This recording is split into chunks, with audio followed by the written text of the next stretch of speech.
This is what I was thinking at the time. I'm like, helmets and pads? Yeah. Pussy sport. Yeah. That's what I thought. Yeah. I was wrong. My trainer was like, oh, something's not right. Doctor rings me. I'm with my dad. We're going to just go eat. And he's like, you need to go to the hospital. You need to go to the hospital right now. Emergency room. They're waiting for you. I'm like, what? What is worse, a scrum or a tush push? Let's be real for a second. A rugby league scrum? Come on now. You got a good relationship with Jalen, don't you? I do. Yeah, I have a great relationship with him. How did that blossom? Dude, I'll tell you a funny story. I love telling about Jalen. And I think he wouldn't mind telling me, like me telling the story because it makes it look good. Sing us part of your favorite Christmas carols. Oh, holy night, the stars are brightly shining. Hey everyone, welcome back to Let's Trot, episode 28, with probably our biggest, and I mean biggest, guest today, Jordan Mailata. Thank you. Thank you for having me. How are you, brother? What brings you back back home? Man, came here for a Eagles marketing trip. Just, want to spread the word, spread our wings and see, if we can get some people on board, man. So come in Sydney, got time to see family and, see what happens. How long are you here for? We're here. We got here on Thursday morning. Yeah. And we're leaving Tuesday. Well, I'm leaving Tuesday, Arvo, to go to Melbourne, do some more spreading of the wings. Oh, yeah, I can imagine. And what can we expect you to do here? Like what kind of activations you got with the NFL, with the Philadelphia Eagles? What are you getting up to? Yeah, so I think I'll just talk about my next event, holding a flag football event down at Roos Park, back in the area. Back home. Back in the area. So pretty hyped about that. Apparently we got just a couple hundred kids showing up. So yeah, we'll nice. See. And when was the last time you went back to Roos Park where it all started for you? I think it's been about 7 or 8 years. Yeah, so, wow. Does it feel like 7 or 8 years? It feels longer than that. Really? Yeah, it feels longer than that. Far out. I feel old. I think the NFL has aged me. Aged me a lot. Yeah. Yeah, because they say that the careers in NFL are much more shorter than any other sport. Yeah. And for obvious reasons, obviously the level of impact that you guys have to sustain. But let's talk about some good news. Yeah. Congratulations, brother. 3-year extension with the Philadelphia Eagles. Congratulations, brother. Congratulations. What are you going to do on the first pay packet, huh? Have you had an idea yet? No ideas. Haven't got it yet. Hey, all the family start coming out. Hey, with their hands. What about me? What about me? Everyone's coming out of the woodworks. Nah. Congratulations, brother. You must be stoked. You deserve it. Thank you. Talk to me about that process when you found out you're going to sign for another 3 years. So it was kind of like wifey and I were in our belated honeymoon. So got married last year in July. Congratulations. But our season starts in July, the late back end of July. Yeah. So we didn't really have time to go on a honeymoon. So we just waited to the end of the season and we went to Italy for about a month. Beautiful. 3.5 weeks. And it was just kind of something that, both sides kind of agreed to. And my agent was like, let's see if we can get this going. And I said, yeah. And he goes, enjoy your honeymoon. And that was at the start of the honeymoon. And then like the second last day in Italy, hit me up and said they got something. And I was stoked. How good is that? I was stoked, man. I was very happy, man. I love Philadelphia. It's home now. And to be, one of my biggest goals is to try and be a one club player. I think it's such a realistic goal. Yeah. Because many people just want to be one club players. I don't know. I went through something similar with Penrith. Yeah. Like when I first started there, I'm an extremely loyal person, and as you know, it's a business end of the day, and I think every player wants to be a one club player, but sometimes it doesn't work out, and but you never know. Might work out for you, brother. Fingers crossed. Yeah, we'll see what happens, man. I don't know how much longer I have left. I'm just going to keep chugging this engine until it breaks down. I hope that's not a long time. But yeah. Sorry, man. Nah. But saying that, you're obviously born and bred Canterbury Bankstown. Do you get homesick at all? A little bit. It's hard, man. I'm more of a be where your feet are at kind of guy. So it's just the mentality that I've had to adopt being in the States. So yeah, I sometimes get homesick. Sometimes I just be where your feet are at. Yeah, obviously Polynesian background, very family orientated, family values. Missed the family at all. The family missed you. Like how did you deal with that? Missed the family for sure. Again, it's all about I struggled my first 2 years. You know, this is my 7th year I'm entering. My first 2 years, I struggled with the support system. And coming from Samoan background, it was just something, family that I always knew they were always there. Mum and dad were always, the loudest, or mum was always the loudest in the footy park. You know, when I was playing Bankstown Bulls, when I played for the under-20s, for the Bunnies, like my family was always the loudest. So having them not there anymore was really tough. But that's where my wife stepped in and, I formed my own little personal connections, my group in Philly, and that's how I got through it. So then I was able to grow up and just really find my place in Philly. We've seen a lot of Polynesian boys really break out in the NFL, like yourself. Tua Tagovailoa, Juju Smith-Schuster. Yeah. Who am I forgetting? A few more others? You got another Aussie kid. He's from Melbourne, Daniel Fa'alele. Yeah. He's with the Baltimore Ravens, plays O-line. How good. Man, I feel terrible now that you put me on the spot. Me on the spot now.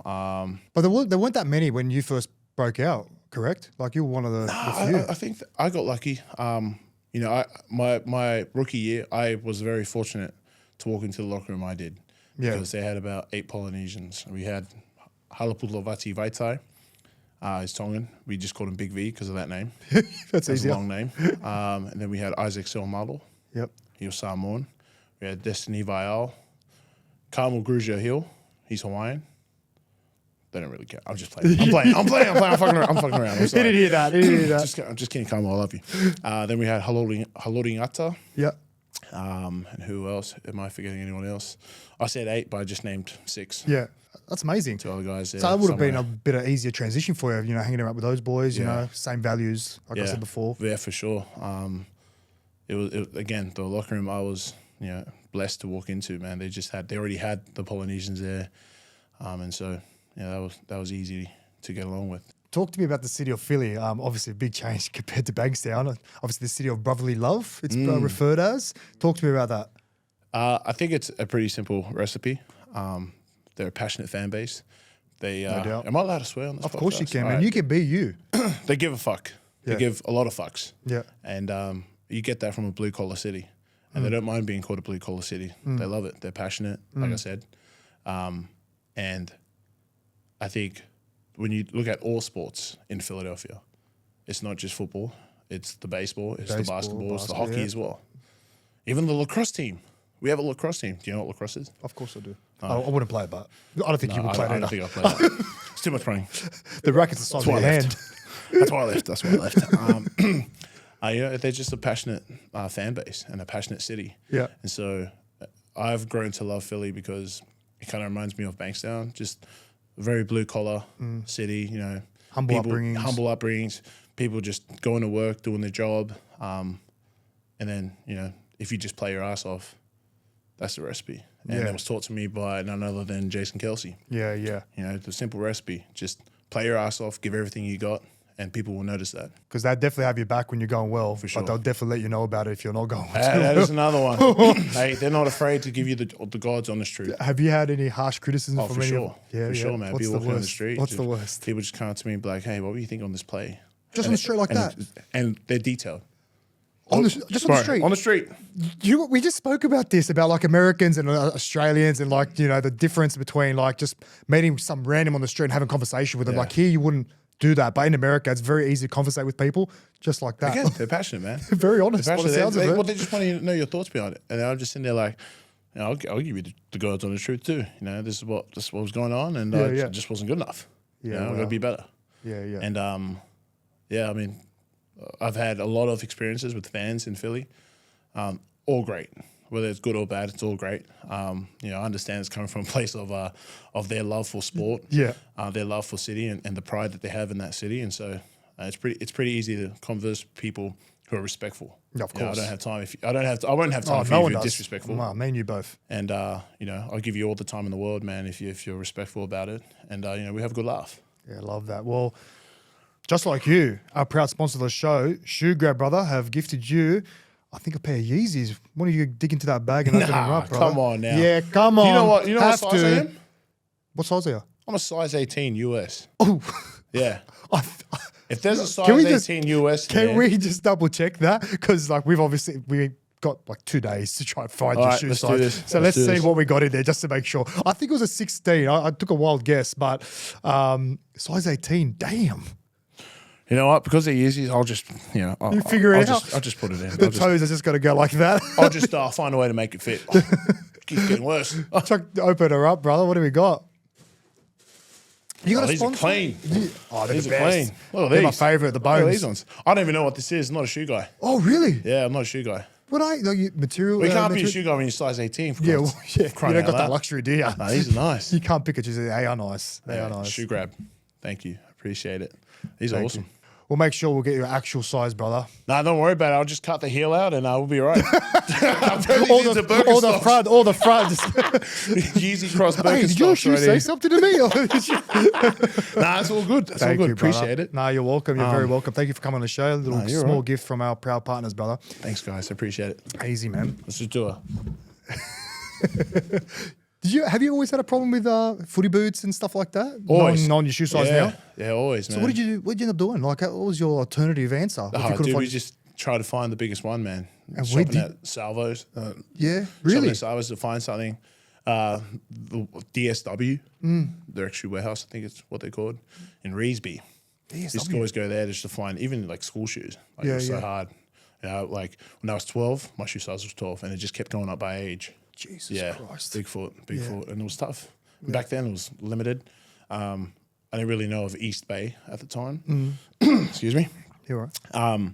East Bay was a online shoe service from the US. You could just order, but I didn't have any money. Like East Bay. Yeah, Yes, East I Bay. do remember that. Yes, I do I think remember they're that. still around. I don't Yeah. know. Oh, I'm not sure, but that was before the sponsors came in, you know what I mean? The humble jump on the computer, East Bay. Have to pay for your own shoes, which I'm sure you don't do anymore. Oh man, I'm blessed now. I'm in a position where I can. The price range is Nice. is a lot to get like just a shoe in my size. Yeah. Well, let's touch on your early days then, while we're here. Like, obviously, your junior rugby league career started off in Bankstown Bulls in the area. So Talk to me. small confession. Oh. It actually started in the St. George comp. Really? I played under 11s for the Riverwood Renegades. I don't know if they're still. I don't think they're around. I played for Kingsgrove one year. What? The I played- Kingsgrove Colts? Yeah. I played for St. John's first. I played for St. John's, which we had a lot of battles with Bankstown Bulls over the Yeah. years. Greenacre Tigers, I'm sure you know them as well. And then I went to Kingsgrove for 1 year. Yeah, so Far out. Riverwood Renegades. Yeah, I don't- Riverwood Renegades. I'm not sure if they're still around, but if you guys are, shout out to you. Go on. That was, And then- the first club I played for. Yeah. 11 years old, and then after that, I was the first out of my brothers to play, and then after that, we all just moved to Bankstown because we lived in Bankstown down the road makes from sense. Roos Park, and under 12s I was with the Bankstown Bulls up until like I don't know under 16s or 17s or maybe 18s was my I can't remember. I've been hit in the head, but Bankstown Bulls was really the first club that I felt like it was home. Yeah. We had a great club. I love that. Did you ever get noticed by Canterbury by any chance growing up? Canterbury I Bulldogs. did, days, I did make Harold Matthews. I did a couple of development squads. Almost made the SG ball team till I collapsed at that training. So it was like You collapsed? preseason training. Yeah, Run me through that. We had preseason training, and me being a big boy, I was wasn't fit enough to keep up with the pack, but I thought it was just like my heart was racing. Yeah, wow. And I was just remember just getting on a knee, and I just couldn't like breathe properly. And my trainer was like, "Oh, something's not right. Let's."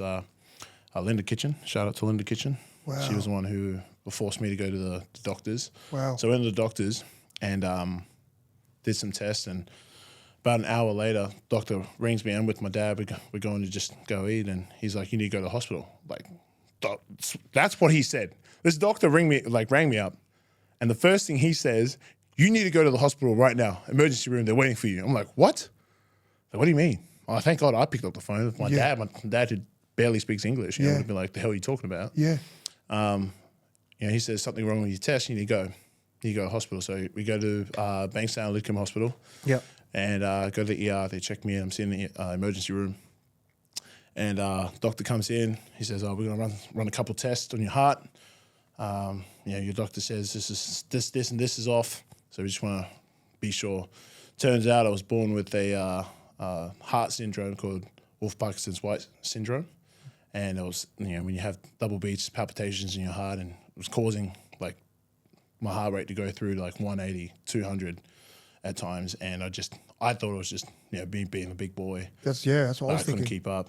Yeah. And so they kind of sidelined me for about a year and a half. And I had two ablations. So they just make 2 incisions in your groin, Yep. and they shove a bunch of wires up there, and they basically burn the extra pathway that's on your heart. Wow. And What was the recovery for that? Well, the first operation was was weird. The first operation was successful-ish. They thought it was 1 extra pathway in the heart. Turns out there was 3. Wow. So the operation lasted about 8.5, 9 hours. And so by the end of it, they were like, yeah, we burnt everything out. So I'm like, oh, great, all good. I go home and it was like reversed now. When I wasn't doing anything, my heart rate I'd just be sitting down talking like this. My heart rate would be like 160. And I'd just be sitting there watching TV, and I'm just like, why is my heart beating through my chest right now? So we go back. Wow. Turns out there's still 1 there, so we have to have another ablation. And the way the doctor explained it was when on the operating table, when he got to the 2 extra pathways, by the time they got to the 3rd one, my heart was swollen from the first 2 burns that they didn't really get everything out. So then, the second time of the ablation, they got everything out. So shout out to RPA. Yeah, wow, that's amazing. So you're lucky enough you don't got a zipper down your chest. Yeah, I'm very lucky. Yeah, very lucky to not have that. Sorry. Because man, to go through that, especially at that young age. And I was about 17. Yeah. 17. So what did that do to you playing? I didn't do anything. Just play on. Yeah, just straight back out there. Got a job at Woolies. Yep. That was fun. Loved my job at Woolies in Casula. Yeah, wow. And then my brothers wanted to go back, and we were like, I was 19 now. Yeah. And my brothers were like, let's go play A grade together. So we played A grade at 5-dock RSL. You been around. Riverwood, Bankstown, now 5-dock. Yeah. Well, I think I'm missing something. I think there's a club missing somewhere. I can't remember them. They're in Beverly Hills. Was it Beverly Hills? Beverly Hills. Hurstville United? Yes. You're kidding. Yes. No way. We went for a couple of training sessions. Oh, are you serious? Because we were in protest against, I can't remember what it was, but I remember we had a little stint. Oh, wow. Yeah. All right. So how'd you get picked up at Souths? Playing A grade for 5-dock? Playing A grade for 5-dock. Yeah. Just me and my brothers and my best mate. Yeah, we all just joined up in the club, and yeah, it was good fun. Good time, man. We had a great time there. And I ended up bumping into one of the doggy scouts. And he was like, oh, dude, you look great. Fuck, I look sloppy as shit. So I was like, are you sure you see the same thing? I'm feeling, because I feel great. I feel gross as shit. This guy was like, oh my God, you look great. Dude, you got to come back. Who's your agent? Da da da. I was like, yeah, no, you can hit him up. And hit up the agent, and agent hit me up and was like, yeah, they want to sign you to try and get you in the 20s. Yep. This for Canterbury or Souths? For Canterbury. Yeah, wow. Yeah, it was Doggies scout. And then I was like, oh, can we see what other offers we can get? So we went and saw Para. Para offered some money. Canterbury offered some money. And then we went and saw the Bunnies. They offered basically a equivalent to a walk-on contract. So if you can get through preseason, we'll give you a contract. And for some reason, the Bunnies contract intrigued me more, because I loved Matty King. Matty King was going to be our coach, and I met with him. Legend. Yeah, absolutely. Yeah. He sold me. He sold me when I met him. I was like, all right, sweet. I'm going to Bunnies. I want to work for it. Yeah. First day of training camp. Oh, sorry, not training camp. Preseason. Preseason. It is announced that Matty King now is the assistant coach to the first grade of Roosters. I was like, fuck. That's another X. I was like, Something's I working only out. came here for Matty King. And you fucking took the job. Who ended up coaching? Ryan Carr. Okay. Oh, Ryan fucking Carr. legend, bro. Yeah, legend. he. I think he's an assistant for the Dragons now. No surprise. Yeah, no yeah. surprise there, Attack man. coach. He's awesome, man. And when I met Kari, he was like one of the most genuine people I ever met, and just so caring. And so it was very fitting that him coming in, and that's awesome. My expectations of being coached by Matty King, I was like, oh fuck yeah, I was gutted. I was like, man, I really just came here for Matty. Did you get a chance to meet Rusty at all, or met Rusty in the gym? Yeah. So then I was thinking it was like halfway through the season. I was just working out in the gym, and Rusty was down there. I was like, oh, what's going on, Rusty? We want to keep you here at the club, man. Yeah. Fucking shit. He give you the gladiator speech? He give you that gladiator speech? Nah, man, it was awesome. It was awesome. Rusty was awesome, man. I'm sorry. I didn't mean that, Rusty. I didn't mean that. So then I survived, preseason barely. Yep. And then, I made the team, and I'm not a starter, not even on bench. Just on the roster, deep down there somewhere, and I'm just trying to work on myself and trying to figure out, how to get to playing. So I missed out half the season because I'm just not getting selected, and made a change in diet and training habits. Moved to Coogee with my older brother and his wife, and they really got me into I guess more of a professional mindset. So then my diet was great, my training, my habits were great. And once I made that change, then I started playing more. And I think just with the games that I got, the contract that I had was so then the contract I signed, it was like $200 a win, $100 a loss, but I had to play in the game. So then I was just doing odd jobs. I was doing construction, I was doing scaffolding, I was doing stage building, just anything. My brother was like, if you're not training, then you need to be working. Because when I was playing at 20s at South, so pretty strict in terms of off-field stuff. So they made sure that you had a backup plan. I was doing a carpentry course. So I'll work like 7 to 3:30, 4 o'clock, and I'll just pack my bags, go straight to training, and get home like 9 o'clock at night. You probably would have done something similar to me. Yeah, I was catching a train too, back to Bankstown sometimes. Wow. When I was going, before I moved out to Coogee, I was catching a train back to Bankstown because I didn't drive. And it was quite the journey, man. So why didn't it work out with rugby league? Obviously, you're gifted. We can say it. You're gifted with strength and size. Why didn't it work out with rugby league and Souths? So, dude. So when I moved to Coogee, right, I think it was the best shape of my life. Like I was 143 kilos, and some of my trainers can attest to this. I want to say, I was like, because at 150 kilos. I was What body fat? 18% body fat. Wow. Which is not too shabby. No, it's pretty good. I may toot my own horn. Pretty good. But then when I lost I don't know what happened. Just that, again, when I moved to Coogee, just changed everything. Yeah. Dropped down to 143, 140 being my lowest. And it just got, my body fat went down to 10%. Fuck. Yeah. So I might send you some pictures of my shirt off. Bro, I'm 10% start of preseason. I'm 10%. Yeah, dude. Nobody believes me. Nobody believes me. I've got the photos. Oh, you have to show me. So it was tough when I met clubs at the end of the season. Yeah. And they would see the stats. They would see, he's 205 meters, and then he's 143. They're like, fuck, he must be sloppy. Then I meet them. They're like, you don't look 143 at all. Like, what's going on here? I was like, I don't know. I am what I am. And then we had a couple of meet and greets at this point. So I left I left the agent that got me into Rabbitohs. End of 2017? This is at the start of 2018. Start of 2017. Yeah.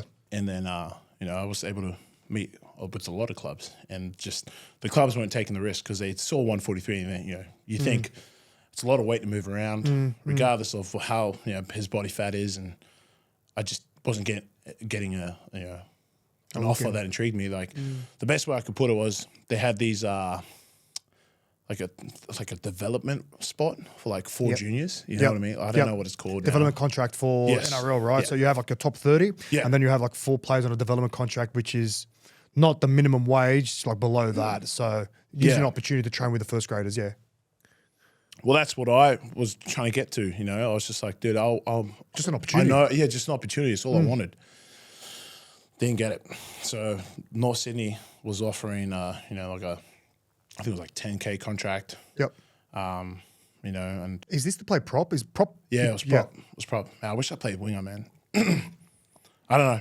I wish I played winger. It seems so fucking easy. Don't have to do anything. Just go back on fifth and last. Not bad on the body. Don't have to make too many tackles. That's all I'm saying, man. Acrobatic dives of that. That's what I should have done. I should have just made my case for winger. The tough carries coming out of yardage when you're kicked in the corner. Bro, playing prop is hard, man. Playing prop is hard. No, hardest position in the game by far, and hooker. Surely. Yeah, no, I do not envy anyone that plays in the middle. Oh, so I'm just counting tackles all the week. 2, 3. That's what North Sydney was offering. And sorry to cut you off. You never played union as well? No. That's how desperate I was. It's like, I just want a shot. Yeah. I want to try and make something of this. Utilize what you have. My skills and just get an opportunity to make money. Because if I can get paid $200 for a win, $100 for a loss, was jack shit. And then working these odd jobs, it's not a sustainable lifestyle. No. I just wanted opportunity. And so I was really desperate. I was really picking at straws and just trying to figure out what to do. And so came up to me with this opportunity, NFL IPP program. 12 weeks in Florida. You get to, I got paid a rather nice, sum just to be there. So look after you. Actually, just to support be you. there to try and make this roster spot on a practice squad. Yeah. Very enticing. That's why I went. Yeah. I was like, I'd never played the sport before. I'm going to give it everything I have. It's like, I don't really give a fuck what happens. I'm going to give it everything I have. And if this shit doesn't work out, I'm still 20 years old. Come back. And that's all you needed. You just needed the opportunity so you can repay someone's faith. And you would have done everything. You would have left no stone unturned. That was my whole mission. I was like, I'm just going to give everything I have. Like, what's there to lose? And then I had to move away for 3 months. And, I'm thinking, this is what I was thinking at the time. I'm like, helmets and pads? Yeah. Fucking pussy sport. Yeah. That's what I thought. Yeah. I was fucking wrong. This is like the mental warfare and the physical warfare is crazy. Well, let's settle this debate right now. Like, I'm sure you get asked this question a lot, and it's an ongoing debate. Yeah. I'm gonna drink water. Get some water. Get some water down the hatchet. So, like you said, like NRL players, league rugby players like to think that their sport, our sport, is tougher than the NFL because of no protection and whatnot. What's your view on it, and what's your take? Because I watched the U Heights podcast. I heard what you said. Hey, man. I heard what you said. Accountability. That's what you're doing. Holding me accountable.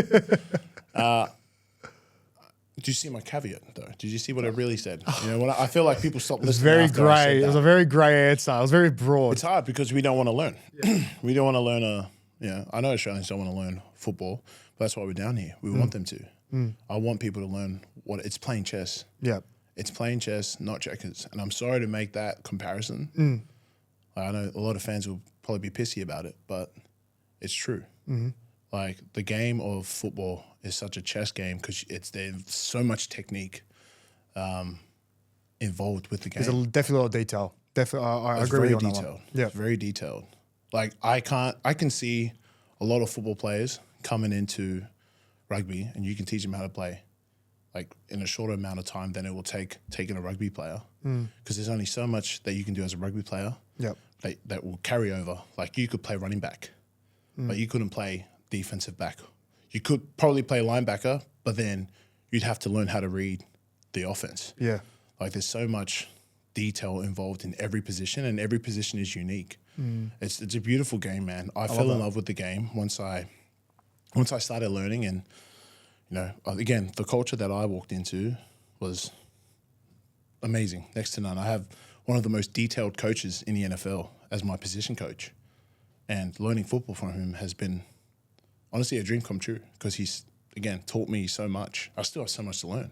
I'm not saying I know everything, but going back to the debate, You touched on the mental side of it. Let's talk about the physical side of it. Yeah, it's hard going against 300 and well, they use the pound system, 300 plus pound people. So about 150, anywhere from 150 to 160, or 140 to 160, that range. Wow. Even guys who are athletic as shit. Aaron Donald, who's on the smaller side, is just an absolute beast. Oh my God! An absolute beast. Thank God he retired. I thank God as well. That guy was scary as shit. Yeah, wow. But it requires like a lot of, again, attention to detail, and then you have to execute. Like playing O-line is like a unorthodox position. Like what other sport are you going backwards and you have a guy who's just elite athlete like Miles Garrett, Micah Parsons, guys who have all they do is get told to kill the quarterback. It's completely different tackling. And then like as an offensive lineman, you're going backwards. Yeah. And not only are you going backwards, you're using some funky ass technique that I've never done before in my life until 7 years ago. Like it's unheard of. Yeah. Like it's just like, again, you're off one little inch of detail. If you're off by that much, the margin of error is so small. You're caught out. And like you have to be on top of your shit, play after play. Guys will always say, you guys are such a stop and start sport. Like, you guys take breaks. Yeah. I just think of it like this. Like it's like just doing 40-yard sprints the whole game. Yeah. All right, and then you get 30 seconds to recover. Or that's what it feels like. It feels like we get 30 seconds, but really it's 40. But you're still on the ground. Like it takes you a little bit just to get up, pull everyone up, get back in the huddle, call the play, and then break to the line of scrimmage. Yeah, so like you have stoppages, but every rep that you put in, you're going max every single time. Like we don't have that. We've got ebbs and flows, right? That's why I tell everyone, like it's yes, it is a stop and start sport, but the ebbs and flow of a rugby game is fluid. Like it's just non-stop. Guys are like, but the collisions. I was like, yeah, but they're like one-offs. Yeah. Like those are highlight hits. Yeah. Yeah. Unless you have a really shitty halfback who hospital balls you every time. Speaking of which, have you had any hospital balls to you thrown by any halfbacks? Or 5'8"s? I've been lucky. I've seen some shockers, but I remember one of my teammates, James Maloney, caught a hospital ball that high. Isaac Luke has got him, ribs, everything. He's caught air, legs up in the air. Oh my God. It was probably one of the worst I've ever seen. It was right next to me too, but I hated Jimmy. I forgot Jimmy used to piss me off. I forgot Jimmy was at Penrith. Yeah, James Maloney. He's assistant coach with the North Queensland Cowboys now. Get out. Yeah. So he's going all right. Dude, I was a massive Jimmy Maloney fan. Who did you support growing up? I was just like rugby, ebbs and flows. Just went with the tide. Whoever's winning. I was really just didn't understand like where my loyalties were lying or laid. Yeah. Growing up being Doggies fan, and then at one point I just was like, once I understood rugby, I was like, oh, I love the West Tigers, Benji Marshall and Brett Hodgkinson and all those back in the day. How good. Huge Tigers fan. And then once I started playing, like, again, got in my later teens and 17, 18, 19, Jimmy Maloney. So whatever Jimmy was, I was supporting because I loved this. One of my favorite players growing up. Wow. Just thought he was like how funny you know. Yeah, I just brought him up. Man, when he was on the footy show and did that barbecue segment. Fuck. Dude. Try beat his teammate, bro. Teammate. That's all I thought. I was like, man, imagine being this guy's teammate. Be hilarious. He was quality every single day. Like, I don't know how someone can be up 24/7, just constantly man, you know how I just played a game, come into recovery the next day. I just want to chill. This guy is bloody loud as. He's like the loudest in the building. I'm pretty loud, but he takes the cake by far. But back to the debate. I want to say NRL has its hard parts, which I think trump NFL. But when it comes to NFL, I definitely agree. I feel like the hits are bigger, the collisions are bigger. Yeah, I feel like it's a more explosive sport. Yeah, it's not a yes and no or like a true or false question. It's a more complicated answer than that. Yes, do I agree that there's a lot more running? Like you have to be way cardiovascular wise. You have to be way fitter than NFL players for sure.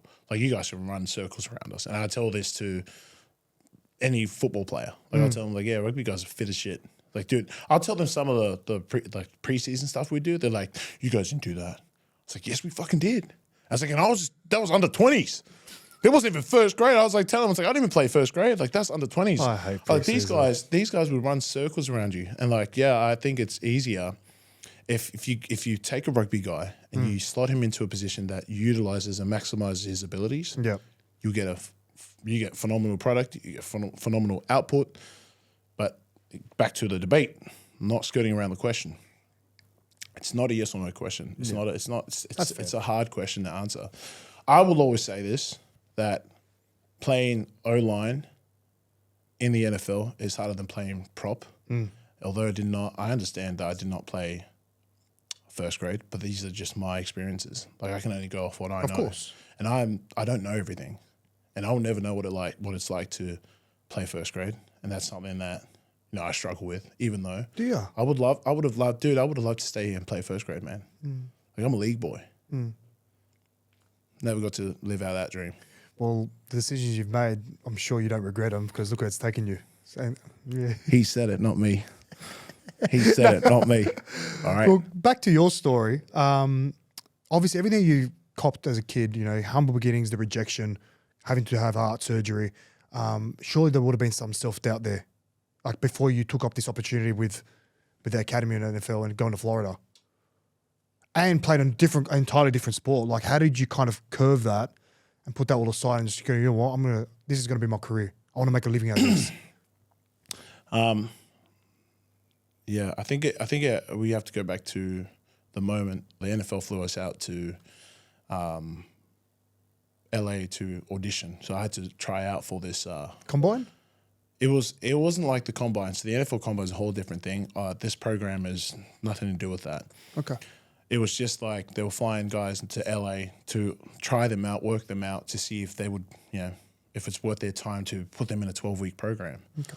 And so after that program, I told my family before I left that, like, I just want to see, like, we'll see what my interests are, like, after this workout. But, my goal is going to be keep playing for the NRL, try and make it to first grade.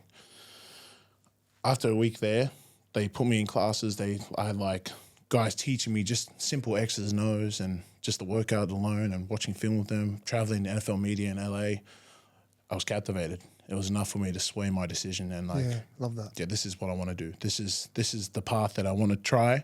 At least it's 3 months, getting paid to be here. Like, if that's what you're worried about, mum and dad, like, at least I still make money. 3 months there, and if it doesn't work out, I'll come back. We'll take the long road to the first grade. Yep. In Samoan culture, I'm sure maybe a lot of people can, relate to this. You have to ask your parents for permission. Mm-hmm. I did. The day I got back, told them, sat all my family down. This is what I want to do. Everyone said no. Wow. Because I was 20 years old. Nobody's moved away from home. You don't know how to play the sport, and your NRL dream. Like, your dream as a kid is always to play first grade. And they're like, don't you want to do that? And I just said, yeah, I could do that. After, like, it doesn't work out. Like, I'm still, again, 20 years old. Like, if it doesn't work out, it's fine. Have all the time in the world. I'll take I know I can work. Like, I know I can put down hard work. I'm a hard worker. And not to toot my own horn, but that's what I was trying to sell my family, and they just said no. So I came up with a plan. You would have had to. Came up with a plan. 3 weeks later, I was like, I'm going to play ping pong with my dad. We had a ping pong table. I'm going to let him win. So I didn't make it easy. So after 3 games, Dad's like, oh, that was a great game. That was a great game, son. Yes, it was, Dad. He's like, all right, I'm going to go to bed. It was about 10:30. Dad sleeps early. I follow him up the stairs. I was like, Dad, can I talk to you real quick? He's like, yeah. I was like, what it's about? So it's about the NFL. He said, oh, whoa. Go wake up your mother.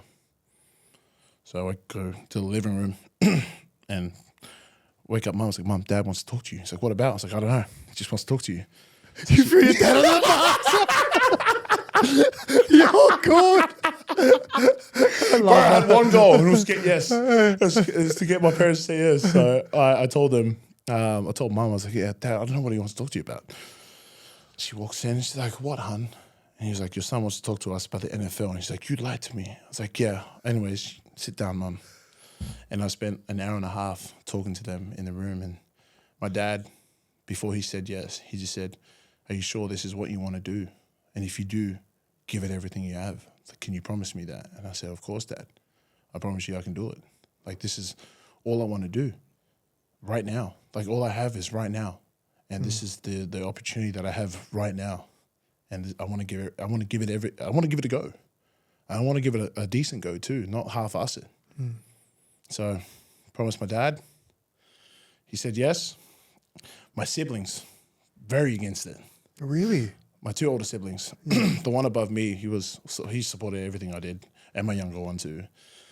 One of 5 kids. Wow. So my two older siblings, they really wanted me to pursue my dream. As older siblings, they just wanted me to see.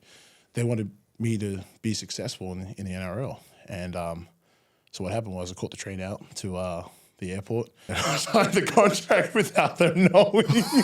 I didn't even tell them. My dad was like, go, we'll deal with them. I was like, oh, man. Dad was in my corner now. Amazing. He was like, yeah, I'll take another one. I'll go on the bus again. Yeah. So that's where it all began. And at the time, I didn't really understand what I was getting myself into. I was just, again, I was just so keen on the opportunity to just give something a go, even though I didn't know. I just thought, what if? What if it does work out? It was enough for me to just jump on board and go all in.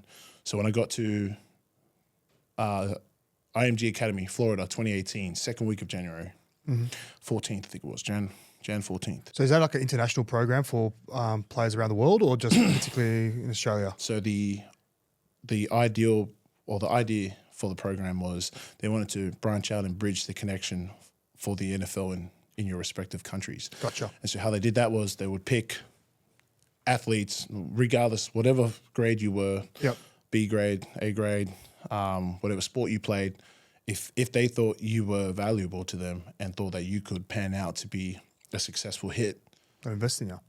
They will invest in you. And you can be a part of this program, but then it's up to you to work your ass off to get into that spot. Okay. That's the program I joined. Yep. I was really just there to try and get onto the, we call it a practice squad spot. Yep. And it's the same spot that I was trying to get. Development squad. Halfway through the program, they told me I was draft eligible. Had no idea what that meant.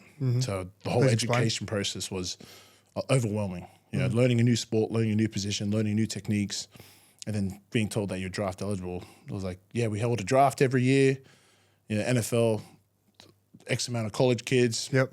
Probably like 7,000 something. I don't know. So there's a stat out there, and only like 240 something get picked. Okay. And then you enter free agency after the draft.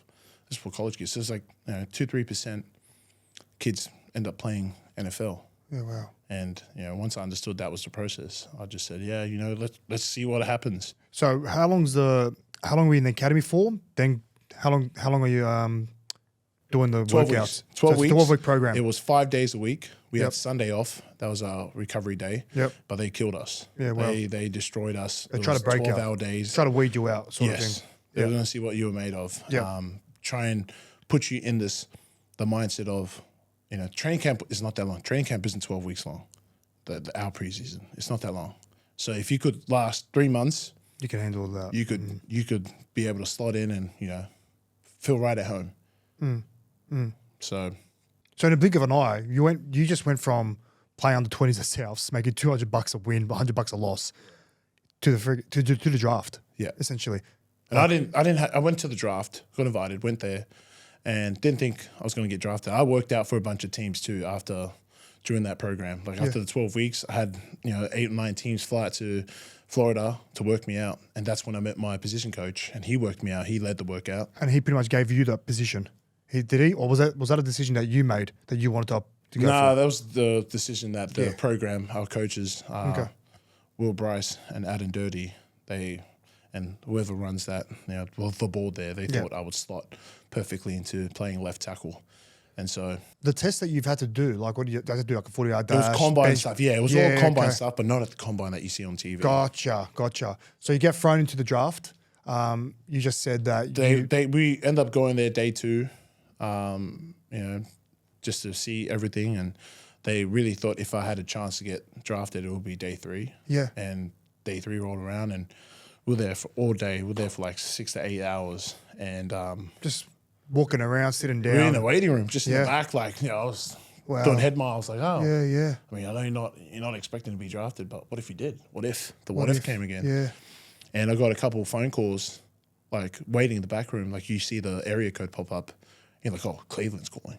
Oh, New York's calling. Oh, all fake calls. And then the one Philadelphia number came up, and it was a scout, Brandon Brown. He was the one who found me. And Brandon Brown called me, and when he picked up, he was like, hey, our GM, Howie Roseman, wants to talk to you. I was like, okay. Talk to Howie. Howie's like, we're going to get you. Yeah, the whole thing's recorded. You can. I don't remember word for word, but yeah, when he said we're going to get me, I was like, nah, there's no way this is happening. And it was just a rush of emotion. I started crying and everything. I was like, what is going on? Like, I wasn't going to be on a practice squad, like the development spot. I was going to be on the roster. Yeah. Like, this is, the mentality. I was like, this is crazy. They believed in you. This is crazy. Yeah, they believed in me. Coach Stout really put everything on the table. Coach Chung as well. I was just an offensive line coach in 2018. And Brandon Brown, they all made this case to draft me, and they drafted me. And you eventually picked the 233rd in the draft. Yeah, round 7, day 3. So wow. I was just, and then from there, I get to the building, and my coach is like, you didn't make the team, all right? You got to work for it. I was like, yes, sir. That was the mentality I had. Yeah. My first 4 years was that every year was making the team was my goal, even though I'd been drafted. What was the first day of training like for you? Man, rookie minicamp. Oh, it was terrible. Oh, dude, it's terrible. I cringe. Like, I cringed so bad. Like, I knew, there was, like, I was pretty new to sport. Yeah. No excuses. Yeah. But I'd been in this program for 3 weeks. You're still green, very green. Sport you just picked up, 12 weeks. Oh, bro, it was bad. I was getting put on my ass left and right. By guys who were built like Rey Mysterio, like Jesus. That's humbling. I was like, oh my God, down goes Andre the Giant. Rey Mysterio 619 him. That is crazy. That is crazy. So who ended up taking you under their wing? Like veterans? Yeah. Big V. So Big V took me under his wing. But I was lucky, man. I was able to learn under Jason Peters, who was arguably one of the best left tackles of all time. Definitely going to Hall of Fame. Still playing to this day. I think he's feels like he's been playing for 20 years. Like, the guy's insane. But I learned off Jason Peters, Lane Johnson, Jason Kelce, Brandon Brooks, Stefan Wisniewski. I can name the whole O-line room, man. But Isaac Selmalo, they all equally took me under their wing. It showed me something to get better at. And I hung out with Big V the most. And that's why I'll say he took me out of the wing. So I was going to say, did you realize that they were the reigning Super Bowl champs when you got drafted? Did you realize that? Yeah, I was rooting for them in the Super Bowl. Oh, yeah. I had a bet going on with the guys. Did you watch NFL growing up at all, or bro? Just the Super Bowls. Halftime show. Halftime show. Yes.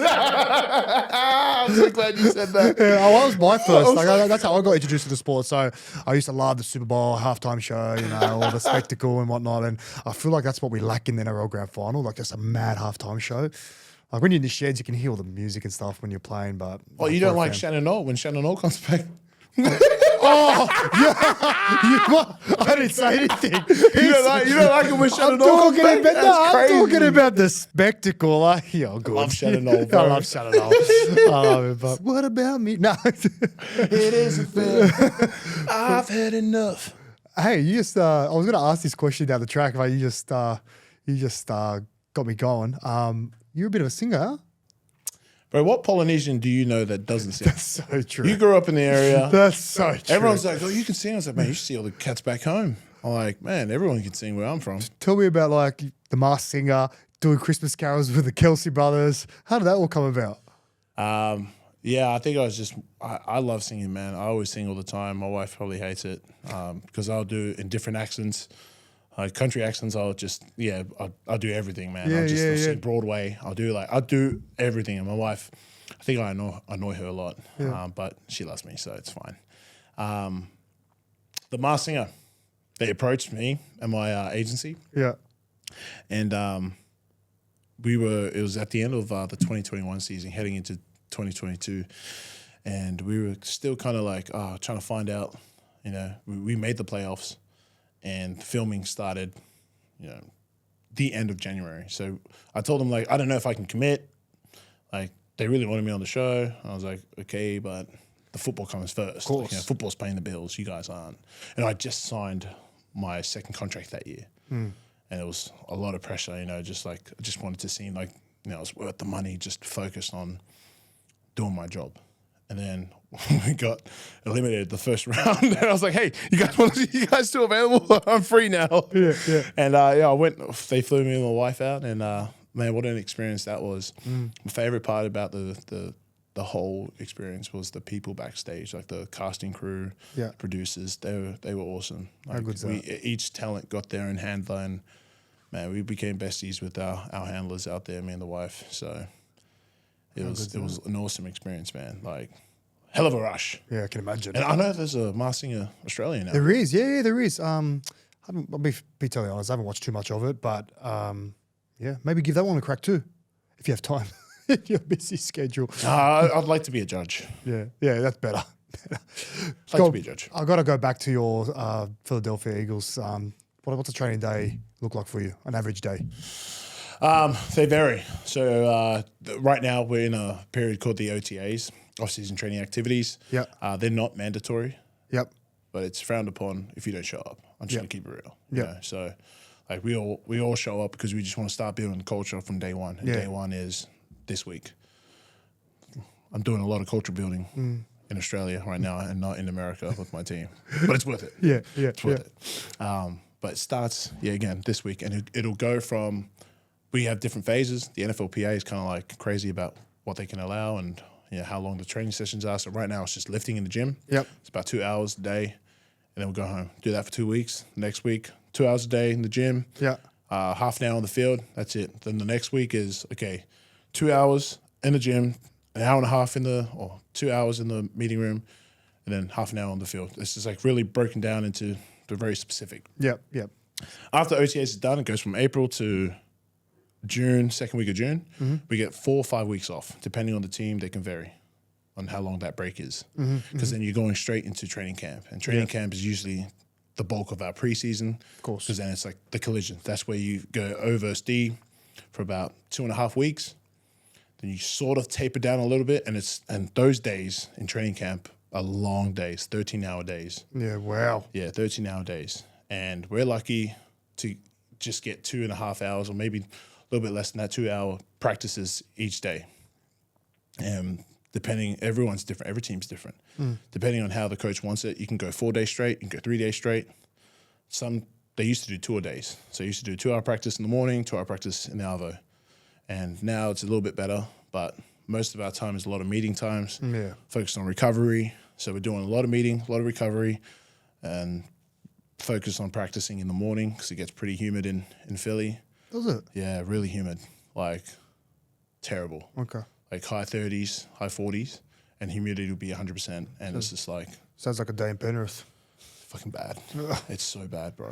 So bad. Yeah, and once training camp done, we're doing these 12-hour days. Season will begin first week or second week of September, and those days are a lot regimented. So Monday will usually come in, either do a recovery lift, because Sunday we'll play. We'll start the day on Sunday. Sunday usually we play. Yep. Whatever time you get done, either fly home from if you're playing away game, then you come in Monday, you do recovery. I usually lift after the games. You lift? Yeah. You're just get the joints out, man. Just light bar. No, nothing too heavy. Heavy. We go heavy. Seriously? I don't know why. It's just part of the routine that the trainers and I have come up with. Okay. Just to get the the joints going, the blood flowing, inflammation out. Yeah, wow. So we'll lift, and then Tuesday is our day off. Okay. Yeah, the whole day off. I usually still go in, just recovery, Yeah. get a massage. And then Wednesday we'll come in, and it's we'll start off with like, it'll start at 8 a.m. and we'll go through a blitz meeting. So then we'll watch the presentation of what we're expecting this week on third down, what we're expecting on first and second down, when we're running the ball or if we're passing the ball. And we'll watch film, do that for an hour. So you watch film purely on your own team? We'll watch it with the QBs, the O-line, and the running backs. Yep. The guys who are in protection, those are predominantly the three groups that are in charge or usually in the pass protection game. Yep. So we'll go through that. If we have any passes on first and second down, we'll do that for about an hour. Then we'll meet with the team, do a team meeting, quick team, explain what the week's going to look like, then break into offense and defense. We'll meet for about an hour, and then we'll break into position groups. That'll be about 2 hours, have lunch, then we'll have a walkthrough. Yep. Walkthrough's about... Walkthrough's like a captain's run? Captain's run. Yep. Yeah, captain's run, but full speed. That's how they like it. Just like to, if you're gonna do something, you have to do it. Train like you play. If you have motions, you have to do it full speed, so that you can time the snap of the ball, so you can time to get off the O line. Train like you play. Yeah, train like you play, and then we'll have another hour, 15 break, and in that you can get your lunch in, but you have to be ready. You have to get ready as well for practice, and we'll throw on the pads. We'll have padded practice. Go out there for about hour 15, and it's just like back to back to back, no breaks. Just try and hammer it out. Tense, man. Usually, that's what it looks like. After practice, you get an hour to recover, get a snack, then you go in the meetings for an hour and a half, and then you're done. But usually, I don't get home till like 7:30 during the season. 7:30, just because after meetings I would just stick to recovery. Yeah, the routine is so important and something that I learned becoming a starter. You have to have your routine, man. Oh, without a doubt. Well, I know me talking from personal experience. Like, if I don't have no routine, I struggle, man. I struggle. Bad habits start creeping in. You know what I mean? You try to find 1%ers as much as you can. You know what I mean? Like diet, recovery, sleep. This goes on, and I'm sure you know about that. But that's Wednesday. Yeah. And Thursday, sort of the same thing. Well, meet in the morning, all that stuff. But practice is longer, so an hour 45 now. Yeah. And then. Pretty much it. But no pads. Yeah, okay. So then they're expecting full speed now, like everyone. You're primed You can now. fly around. You You're can fly primed up. around, yeah. Friday's Fast Friday, so we'll get out, get in the same time, 8, usually be done by 1. Then we get the whole afternoon off, which is nice. Because, like I said, I'd be coming home around 7:30. Yeah. Fast Fridays, I get home around 3:30 because I stay around to do recovery. Yeah. And then Saturday's travel day or walkthrough day. We do like a final walkthrough, a captain's run before the game, and then we'll go home at like 11, and then if it's a home game, we'll come back at 7 p.m.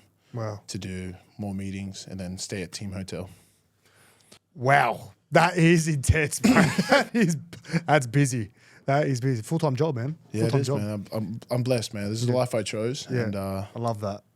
Yeah, very blessed to be able to do that. No complaints. I'll bet that. Let's have a bit of fun, brother. Few questions. Thanks for the insight. Do it. What's in the sauce? Here we go. All right. Question number 1. What is worse, a scrum or a tush push, aka a QB sneak? Okay, let's do this. Let's be real for a second.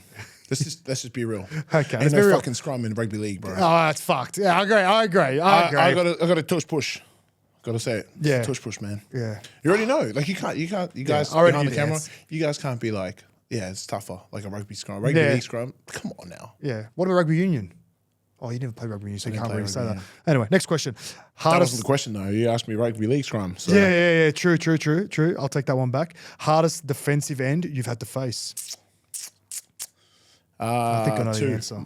2, Myles Garrett and Micah Parsons. Aaron Donald plays primarily inside. Yes. So against the center and the guard, but Micah Parsons and Myles Garrett, they're up there, man. Yeah, They're the 2 hardest that I've ever pass rushed or pass rushed against me. Yeah. Yeah, they're really good. Love really that. Good. Which teammate would transition best into the NRL? Oh, Saquon Barkley, my newest teammate. Yeah, I was going to say. Yeah, he'd be awesome. Have you caught up with him yet? Yeah, bro, really genuine guy. Like, awesome fit for the Eagles, man. Yeah, mad. He's awesome, bro. What Such a good guy. What position would he play? Probably second row, man. I'll put him at second row. What's his height? He's not overly tall, is Listen, man, I've seen some of this. Maybe center. he? Maybe center too. Yeah. I mean, come on, man. I've seen some of the centers these days. Do you remember Conrad Hurrell? Exactly. I was literally thinking about Conrad. Yeah, I literally was thinking similar about build, Conrad. yeah. Yes. Stocky power. Big thighs, mate. Big thunder thighs, bro. I can imagine. Who are some of the biggest stars you've rubbed shoulders with? I talked to The Rock a little bit. Yeah. Yeah, in Vegas when you guys when the NRL came to Vegas. What's he like? Awesome, very genuine. It was kind of weird too. Just like it was hard to just have a conversation like one on one when there's like he already had his own entourage, but then like flies on the shit. Like Can imagine. There were like fucking 35 photographers just following him. Wow. Oh my god, it was crazy. I was like, man, I don't think I'm ever gonna get him to stop. He's Samoan as He's well, Samoan, yeah? yeah, he's Samoan. Mum or dad? Mum. Mum. Yeah. Mum. Yeah, dad was African American. So. Yeah. So then I just kind of was like, hey uncle. And he was like, he looked, and I was like, I got him. I was like, hey, can I interview you real quick? He's like, yeah. He's like, we got time. What a Awesome. legend. Yeah, legend, bro. Legend. What a legend. Well, we just spoke about your new teammate Saquon. Who will squat more, Jalen or Saquon? Jalen can squat, man. Oh I have my to put God. my money on Jalen. Unbelievable. What was it? What did I see him squat? What's his heaviest squat? Do you know? I think on it's the record? 600. 600 pounds? 600, yeah, 600 So what's pounds. that, 300 kilo roughly? Yeah, almost. And how much does he weigh? Roughly. I would say barely, maybe 90 kilos, 100 kilos. Dude, the guy's not big at all. And we're talking ass to grass squat. Like Yeah, it's a he deep was squat. a powerlifter. Really? He's a powerlifter, yeah. His dad trained him as a powerlifter. It's funny, his dad plays O-line, and he wanted, obviously, his son to play O-line, but he saw Jalen's build. He's I've like, got other plans. all right, man, we got to get you strong, we'll get you powerlifting, and, you know, What's your was his squat? story. What's your squat? Fucking not 600. Fuck. Dude, I'll tell you a funny story that I love telling about Jalen, and I think he wouldn't mind telling me, like me telling the story, because it makes him look good. It was in the off season, Yeah. and I was in there squatting, and with Jalen. So it was just me and Jalen squatting, and I had 4 plates on. No, sorry, I didn't. I'm lying because I hurt my back. So I just go back, rewind the tape a little Rewind. bit. 2018 and 2019, I ended up getting 2 back injuries, back to back that, yes. years, and Yes. I was placed on IR. So, like, my squat is not that good. Just putting it out there for context. Load management now, eh? It's not excuses. It's not excuses. It's facts. But I felt important to say that before I explain the story. And you know, Jalen's doing like ass to legs, like what was it, ass to ground squats, and I'm just like, okay, great. I look over and he's put 5 plates on, and I'm still on 3.5, and he doesn't say a word. He doesn't say a word to me. He just looks over at me. Oh, Start squatting. I'm like, man, fuck you. So I start putting on the plates. I get to 4 plates. I'm like, yeah, all right, I'm done. I said, all right, I'm done. I can't keep up. I'm sorry, man. I've got a hurt back, man. I can't be doing this. what a beast. The dude is a machine, but he doesn't say much, man. He just, You got a good relationship with Jalen, don't you? I do. Yeah, I have yeah. a great relationship with him. How did that blossom? I think he allows me to be personable and like just allows me to be me. He's not like a big, you know, we got to say rah rah. Yeah, he's not a rah rah like vocal guy. He knows when to say, and sometimes he just doesn't need to say anything. He just leads by action. Yeah. Like for instance, the story I just told. You know, he wanted me to push myself safely, you know, but like, hey, look at me. I'm about to do 5 plates and show you how to work. So ever since that, like now I'll like try and push myself even more until I know like, okay, if I know, like I know what I can't do. Like I know my limits now because just a friendly competition that, again, when you do workouts like that, Yeah, man. you just grow such a you grow just a big respect for your teammates, and so you want to go that extra mile for them. What comes down to work ethic, man? 100%. All right, lucky last. I hear and heard you're a man of many talents. So sing us part of your favorite Christmas carols. Man, Did it a beat? trying to think of a Christmas Carol, man. Does it have to be the I whole don't really thing? have a- Does it have to be the whole thing? I don't really have favorite. I don't really have a favorite, man. You don't have a favorite? You just don't want to sing, eh? Just trying to think of a song in English. I only know like Spanish and like Italian Christmas songs. For a second, I was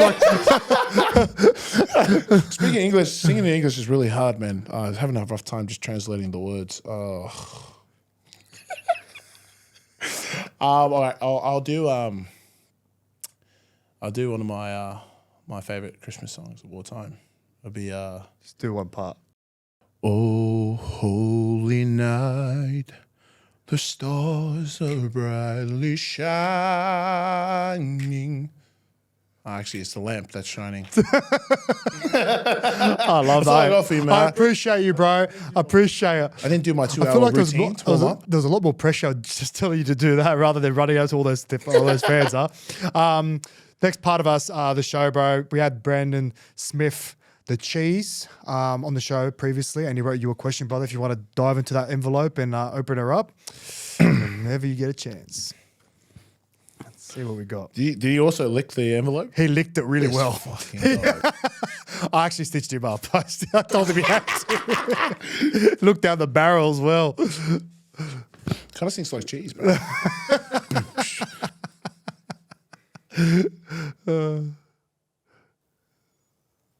Oh, God, I'm scared. Cheese, man. I'm going to hit you up on Instagram, son. If you could spin a wheel and you have a 70% chance of $1 billion, 30% chance death, would you spin? Oh, I don't know. Was this before I left to the NRL? I left the NRL? yeah, that's hard. It's relative, right? So you're in a pretty good position now. I wouldn't take the chance. But I say, before you've made your big break in the NFL, in your toughest time, in your toughest moment, I'm going to tweak that. In your toughest moment 30% chance of death. and 70% Would you spin? chance of being a billionaire. That's a tough one, man. I think... I don't think... It's a hard one. Yeah, I don't think I would. Yeah, I don't think I would Yeah, either. I think that if maybe if it was like 10%, I definitely would. I would. Take it. I would definitely take it. Yeah, I probably 30% is too great of a margin. Yeah. And I'm not really good at poker and like blackjack, suck. so like my odds are really bad. Or craps. You ever played craps before? Nah, that's the biggest game over there at the casinos. I'm really bad at when it comes to just like throwing die or playing those kind of games. I just not good. Fair enough. So I would say no. Yeah. I would not take the chance I'll say that too. to spin the wheel to win $1 billion. Thank you, Cheese. That was a real curveball, that one. I wasn't expecting that. But, brother, now you've got the opportunity to write a question for our next guest. Hope there's enough room for the signature. Legend, brother. Put her in. Thank you. All right. I mean, you can lick it, or you don't have to. No, you know what the funny part is? Talk to me. Is that you don't have to lick it. You just have to. That's the best part. You don't have to lick it. You telling me you stitched him up, but Brandon full licked it, mate. Oh my God. Hey, that's fucked up. That's fucked Sorry, up. I had to. That's I hilarious. had to. Oh, that's awesome, man. Before we wrap up, brother, I've heard on the grapevine that the NFL is going to build an academy here down under. Is that true? Yeah, man.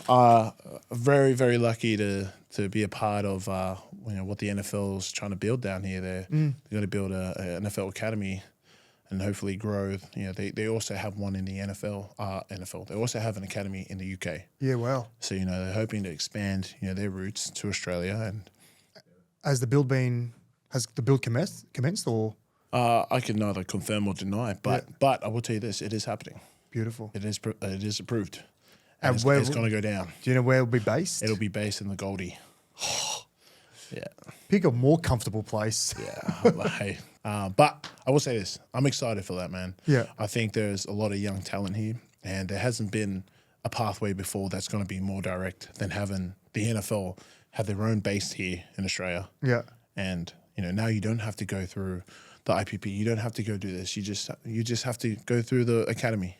If you really have a dream to play in the NFL, whatever position it'd be, maybe it'd be punter, maybe it would be punter, maybe it would be kicker, maybe it would be punter. That's what we Whatever breed, huh? position you want to play in the NFL, Australia, you can play it now. You can try and chase your dreams, and it's going to be that pathway is going to be much shorter, much easier for kids. And you know what's going to be better? Like the good thing about the NFL Academy is that they'll do trips out to colleges. So now you have you get the college experience. Yeah, Wow. Now you can get picked up to college. I think that's the whole premise. You can it's your pathway to the NFL.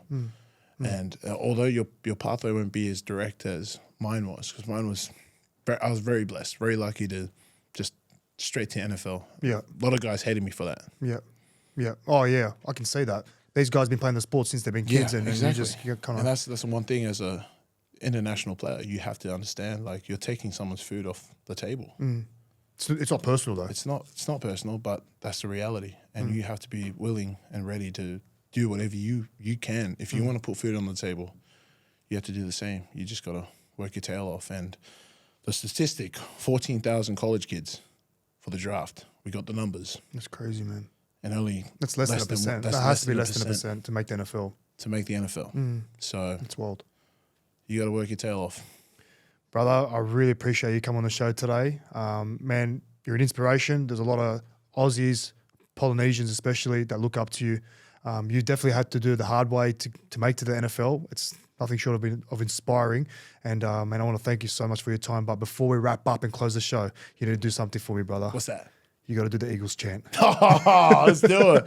Let's do it. So it's like customary. It is customary. I know. I've heard. For Eagles fans, man, wherever they go. And you know what the awesome part is? Is like, it doesn't matter what, you could be walking down the street and all you hear is EAGLES,